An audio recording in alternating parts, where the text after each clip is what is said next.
Over to NXT now, as Trick Williams was around this week's show after being told last week by Lash legend that Metaphor was going to share a big secret. This secret threatened to jeopardize everything for the NXT champion, and Williams was reluctantly the guest on this week's edition of Supernova Sessions.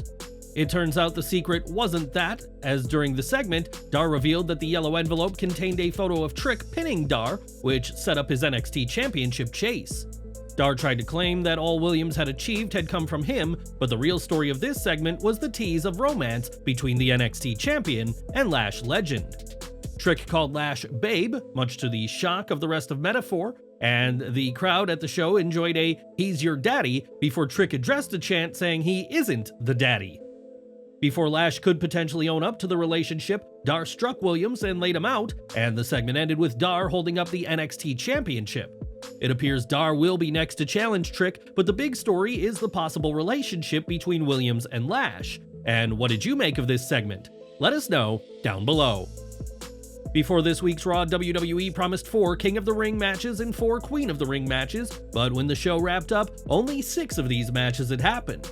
Matches between Rey Mysterio and Kofi Kingston, as well as Shayna Baszler and Zelina Vega, will happen at upcoming WWE live events, and this change was a shock to those involved. Fightful Select reports that the participants for at least one of the matches only found out that their bout had been postponed the day of the show. But why were these matches moved? Well, Fightful adds that it came down to time constraints, as there wasn't enough time on the show to give all the matches the time WWE wanted. With the finals just a few weeks away, WWE needs to fit in all of its matches, and if nothing else, this will make these upcoming live events all the more exciting for those in attendance. Raw saw Lyra Valkyria and Ilya Dragunov both win their tournament round matches, mere days after being drafted to the Red brand. This year's draft also saw Kiana James and Dijak move to Raw, and while they weren't on the show, Fightful Select reports that the NXT call-ups were backstage, but simply weren't used. Given the nature of the tournament matches, WWE had a lot to fit into Raw's 3 hours this week, and hopefully the rest of the call-ups get their chance when the time is right.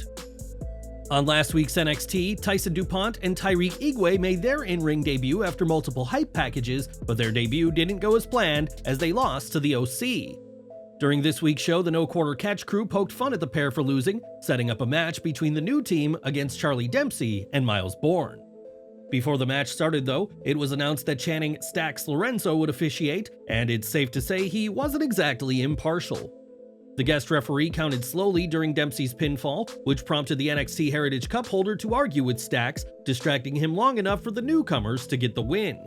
A surprise roll-up has given DuPont and Igwe the biggest wins in their wrestling careers, and what did you make of this match, and the tensions between the family and Dempsey's faction? It was relatively recently that Shawn Spears returned to WWE as part of NXT, but he's been doing much more than competing in the ring. Spears had been shadowing producers to learn the tools of the trade, and now he has officially joined the team, as Fightful Select reports that he was listed in a recent Level Up schedule. Spears is the co-producer for 2 matches scheduled for the NXT Level Up tapings, as the Perfect 10 is wisely branching into more roles in the wrestling business. Earlier this week, it was confirmed that Jerry Lawler's days with WWE had ended as his contract expired earlier this year, and the company opted not to renew his broadcaster deal. Except for a brief departure in 2001, Lawler had been under contract since 1992, and while he's still on a Legends deal, fans shouldn't expect to see him anytime soon. Speaking with PW Insider's Mike Johnson, Lawler discussed a possible future relationship with WWE and believes fans have seen the last of him as a broadcaster. He said, "One other thing that a lot of people wonder about, my career has probably ended with the WWE, and it's just one of those things that goes with my getting over with all the stuff that happened with the stroke, and it was my just sitting behind a desk and doing it, commentating on a match again was extremely difficult." Lawler suffered a stroke in February 2023 that kept him away from the company, and this came just over a decade after his infamous heart attack on a September 2012 edition of Raw. At 74 years old, Lawler recognizes that this is a young man's game, and after such a legendary career, the King has certainly earned a peaceful retirement from the business. Right now, Vince McMahon is facing some serious allegations of sexual misconduct, but so is his longtime friend and former US President Donald Trump. Trump is facing litigation over the hush money payment made to Stormy Daniels, and now McMahon's name has been brought up in proceedings. While on the stand, Daniels mentioned McMahon and the friendship between the two septuagenarian billionaires and compared WWE to the adult film industry. Daniels' comparison is that, like adult movies, WWE is real but it's not, and it remains to be seen how the cases go for both McMahon and his WrestleMania 23 adversary. If you've seen Karrion Kross on WWE TV, you'll know that he's very committed to his macabre character, but on Twitter this week, Kross broke character for one very special star. On this week's WWE NXT, Wes Lee competed for the first time since suffering a back injury in late 2023 and looked great in his victory over Josh Briggs. Taking to Twitter, Kross shared, "Wes effin' Lee, that is all," as the Final Testament leader was clearly impressed by what the former North American champion did this week. Given that Kross is a heel, he really shouldn't be tweeting his praise for Lee or any other face, but it just goes to show how impressive Wes has been since his return. Over to AEW, and it was last week that Kenny Omega made his return to TV, but the EVP became the latest victim of an attack by the Elite and Jack Perry. While Tony Khan hasn't appeared since he was attacked, that won't be the case with Omega, as it's been confirmed that the cleaner will be on tonight's show with an important announcement. There's no word on what Omega will reveal, though some have speculated that a general manager role, possibly filled by Kenny himself, will be created in Tony Khan's absence. Fans will just have to wait for tonight's show in Edmonton to know for sure, and we're sure those in the Elite will be watching Omega's announcement very closely. With Omega being on the show, this will be quite the night of AEW programming, but the show could also see a lot of fans no-show the event. If so, this won't be some sort of critique on AEW, but as explained on Wrestling Observer Radio, the show will be taking place at the same time as a major NHL Stanley Cup game for Edmonton. The Edmonton Oilers will face the Vancouver Canucks, and though the game will happen in Vancouver, there will be a massive watch party for the game in Edmonton. With that in mind, fans who have previously purchased tickets to AEW could no-show the event in favor of this massive watch party, which is expected to see 20,000 in attendance. There's also the possibility that traffic could lead to fans at Dynamite leaving early, given that the watch party will be happening practically next door to Dynamite's show at the Rogers Place. Canada takes its hockey very seriously, and this watch party will have a ton of people attending, possibly including those who had initially planned on watching AEW live.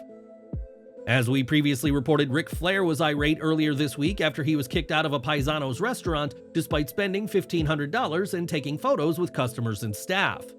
Flair said he was asked to leave due to an issue with the kitchen manager, but now more has come to light about what happened at this establishment in Gainesville. In footage shared online, Flair can be seen being aggressive and had some choice words for the manager, who he labeled a dip, before challenging him to a fight outside. Flair concluded by offering a $1,000 tip to a female staff member, and speaking to the Gainesville Sun, Paisanos co-owner Jerry Roberts praised the professionalism of his staff. While the incident could have been avoided, it serves as a reminder for Flair to exercise restraint, as this is hardly a good look for the Nature Boy or his employers at AEW. When the Ascension arrived on the main roster, it came after an incredibly dominant run in WWE NXT, but that success was quickly forgotten about on Raw. As soon as the pair arrived, they were dismissed as ripoffs of the Road Warriors, and it was made clear on commentary that the Ascension would never be as good as Hawk and Animal. Speaking to Steve Fall of Wrestling News, Victor recalled the comments and said that JBL, a commentator at the time, made sure to let the pair know what he said wasn't personal. WWE's reasoning at the time was that comments like these would help the pair get heat, but that didn't happen, and by the end of the year, their stock had fallen considerably. By the time of their exits, the Ascension were little more than fodder for teams WWE wanted to push, in a huge fall from grace for a team that held NXT Tag Gold for close to a year. We've got some sad news to report now, as Brandon Holman, an independent wrestler who competed as Dick Dynamo, has died at the age of 26. Holman made a name for himself in promotions including Combat Zone Wrestling and MCW, and it was a statement by MCW that broke the news of his passing. At this time, a cause of death for Holman is unknown, but we'd like to share our condolences to all those who knew him at this sad time. Back to NXT, and Carmen Petrovic tried to make a statement at Shayna Baszler's expense, but the Queen of Spades caught her in the Kirifuda clutch to force a submission. Seeing Baszler's ruthless technical offense is always good to see, as she dissected a body part, but it was hard to ignore the fact Petrovic barely looked comfortable hitting basic kicks. The right woman won, but this feud is seriously running out of steam, as with Lola Vice already getting her win, there's little reason for this angle to continue. In singles action, Michin Mia Yim defeated Arianna Grace in a match that saw Yim break an unfortunate 16-month streak in WWE. This was Yim's first singles TV win since the January 16, 2023 Raw, where she beat Io Sky, and Yim will hope to pick up more wins in her hunt for the women's North American title. When facing off with Kelani Jordan, Fallon Henley ripped the padding off the turnbuckle, and after throwing Jordan into the exposed steel, hit the Shining Wizard to win. This match could have been built up more, but was still a great showing of Henley's new heel character, and there was an apparent chemistry, even if the action got a bit choppy at the end. No longer partners, the best way to explore their chemistry would be in a longer-term feud, and these two could be cornerstones for the women's North American title picture. While Henley's recent booking was flat, it was good to see it lead to a much-needed evolution, as she needed this win badly and will hopefully keep stacking up victories. In a showdown between Lexis King and Duke Hudson, this match was par for the course for King, technically proficient, but the action never picked up. Only getting 4 minutes can't have helped, but King has so far done a solid job in NXT as a man nobody likes, which should ironically keep him on TV. An unfortunate distraction from Ridge Holland as he tried to stop King getting in Thea Hale's face actually allowed King to hit Duke Hudson with the coronation for the win. The story here was that Holland is working with Chase U, and given his struggles to find his way, this is an intriguing option, though we don't have much faith that it'll work out. Since returning to WWE, CM Punk has taken on something of a mentor role at the Performance Center, and has been at several NXT tapings to oversee the next generation of superstars. Given his years of experience, Punk is worth listening to, and one recently called up star was calmed down by Punk after a serious injury scare. Speaking to WWE The Whoosh, Dijak explained that he suffered an injury during a match with Eddie Thorpe last December, the day before he was to tape an NXT Underground match. Dijak recalled bleeding and coming back to Gorilla cursing and angry at himself for getting hurt, and that he feared that he wouldn't be cleared to compete. He then explained that Punk came over and calmed him down and reassured Dijak that things would be okay, and together they'd work out things for the match. Punk may have been fired from AEW for a backstage outburst, but he's obviously calmer in WWE, and Dijak will always be grateful for Punk's help after his injury scare. Back to AEW as Swerve Strickland is on top of the company as the new world champion, and fans will get to see much more of him as part of a new documentary series. Uproxx reports that a docuseries for Strickland began filming around the time of his World's End match with Dustin Rhodes, and we're sure this will be a compelling watch upon release. During an episode of AEW Dynamite last month, Orange Cassidy defeated Shane Taylor, and in his review of the match, Kevin Nash said that Taylor was a large, very pear-shaped black man. Nash said that top AEW stars look like indie guys because nobody looks like they take care of themselves, and this comment, and the one about Taylor, earned him some heat. In response, Taylor acknowledged that criticism is part of the business and encouraged Nash to come train with him, and now Nash himself has responded. On his Click This podcast, Nash said that he did say plenty of positives about Taylor, and said that the pear-shaped comment was simply his honest interpretation at the time. Nash said that if people want him to describe Taylor as broad-shouldered and small-waisted, it would not have been accurate, and we'll have to see if Taylor has a response. Back to NXT, and with the women's title on the line, the dynamic between Roxanne Perez and Chelsea Green should have been awkward, given that they're both heels, but things quickly worked out. Maybe it was fans eager to see a title change in person, or Green's hilarious antics, but Chelsea slipped into a fan favorite role as Perez mocked and belittled her. It was fun to see Green in a new role and competing in a match of this magnitude, as she looked like she belonged in the NXT main event scene and got some close calls on the Prodigy. The home stretch made clear that the champion would be retaining, but the crowd were still behind the idea of a possible upset, but Perez would take Green down for Pop Rocks for the win. For a one-off title defense, this was a solid showcase that made clear why Perez will fit the main roster so well when the time comes, and had Green look great in defeat.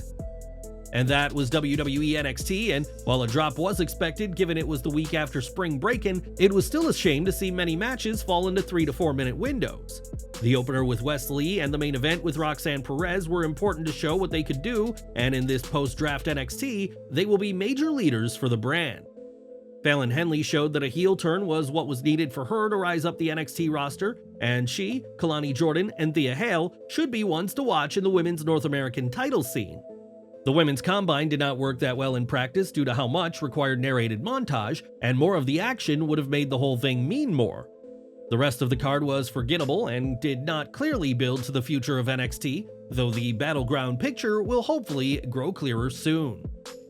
Now, RVD has made a handful of appearances for AEW, with his most recent being on the April 20th edition of Rampage, but fans could see more of him in the promotion. On his One of a Kind podcast, RVD was asked about a longer run in AEW and said he'd be open to any conversation, but said he and AEW haven't had those kind of talks yet. The WWE Hall of Famer has remained active in the ring for years, even outside WWE, and will he one day be All Elite? Time will tell. And we're ending today with Asuka, whose injury was disclosed on this week's Raw, and it's unclear when the Empress of Tomorrow will be back. On Twitter, it was stated that Asuka was in so much pain recently that she could barely walk, but still competed for 17 minutes at the Backlash France PLE. This caught the attention of Nia Jax, who said this is a true story and said that she loves Asuka for working through the pain and never ever complaining. Jax and Asuka may have been rivals, but Nia clearly has a lot of respect for the Empress, who we're wishing has a full and speedy recovery.